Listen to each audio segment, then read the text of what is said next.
Hello दोस्तों, आज हम लोग प्रतिशत निकालना सीखेंगे। अब क्या क्या प्रतिशत निकालना मुश्किल है? बिल्कुल नहीं, एकदम आसान है।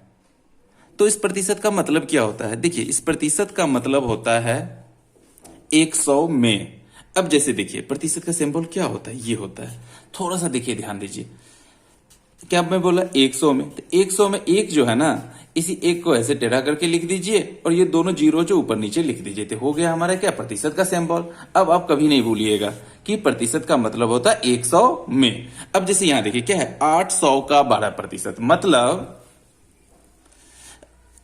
100 में 12। यहां क्या है? 7%। तो इसका मतलब क्या हुआ? 100 में 7। यहां 3% यानी 100 में 3, और यहां 9.5 यानी 100 में 9.5। तो कहिए 100 तक तो ठीक है, लेकिन अब यहां क्या है? 800 में 12% निकालना है। तो यह कैसे निकालना है हम लोग अभी सीखते हैं आसानी से। देखिए, एकदम सिंपल है।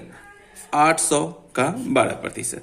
तो यहां पे हम क्या करेंगे? 800 लिख दिया, का मतलब गुना होता है तो जानते हैं आप। यहां लिख दीजिए 12, बटा दे दिया।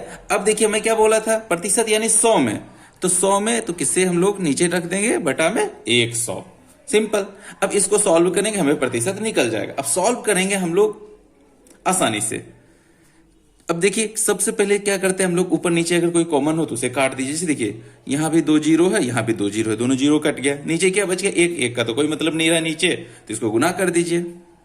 12 गुना 8 क्या होगा? 96। तो हमारा आंसर निकल गया कि 800 का 12% कितना होगा? 96 होगा। अब दूसरा सवाल देखिए, 260 का 7%। तो क्या करेंगे हम लोग? 260 गुना 7 लिख देंगे, और नीचे क्या लिखेंगे हम लोग? 100। मैंने बताया था ना कि 100 का सिंबल कैसे है। अगर इसको हटाएंगे तो ऐसे भी आप समझ सकते हैं कि एक डबल जीरो कर दीजिए।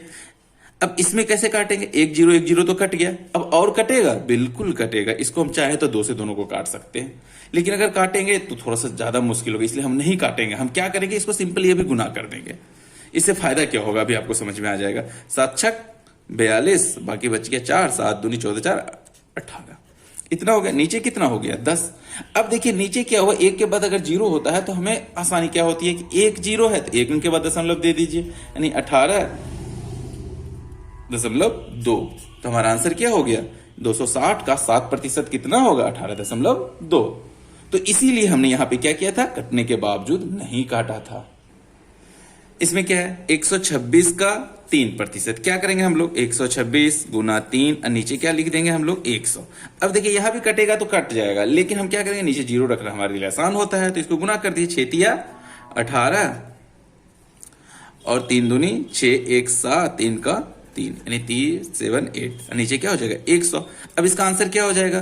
378। कितना? जीरो है 2, तो 2 अंक के बाद दशमलव दे दीजिए, यानी 3.78 हो गया। 126 का कितना प्रतिशत? 3%। अब इसको देखिए, 20,000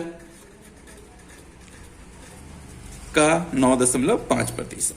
तो यहां तक तो क्लियर है। अब क्या करेंगे? यहां एक दशमलव है, इस दशमलव को जब ऊपर हटाएंगे तो नीचे उसके बदले में क्या जीरो देना पड़ेगा। क्यों? क्योंकि उसके बाद एक अंक है, तो एक जीरो दे दिया। अब देखिए काटिए, एक जीरो जो कॉमन था काट दिया, जीरो सारा खत्म हो गया, नीचे एक बचा तो कोई मतलब नहीं उसका। अब इसको गुना कर दीजिए, तो 5 दूनी 10, 9 दूनी 18, 1 19, और ये एक जीरो, तो 1900, यानी 20,000 का 9.5% क्या हो जाएगा? 1900। तो कितना आसानी से हमने निकाल लिया है ना, बहुत आसान। अब देखिए, ये तो बहुत सिंपली हमने निकाल लिया। अब अगले वीडियो हम लोग क्या देखेंगे? इसका उल्टा। जैसे किसी परीक्षा में कुल अंक 900 था, उसमें से राजू को 632 अंक प्राप्त हुए, तो कितना प्रतिशत अंक प्राप्त हुआ, ये हम लोग देखेंगे किसमें? अगले वीडियो में। तो हमारे साथ बने रहने के लिए आपका बहुत बहुत धन्यवाद। जय हिंद।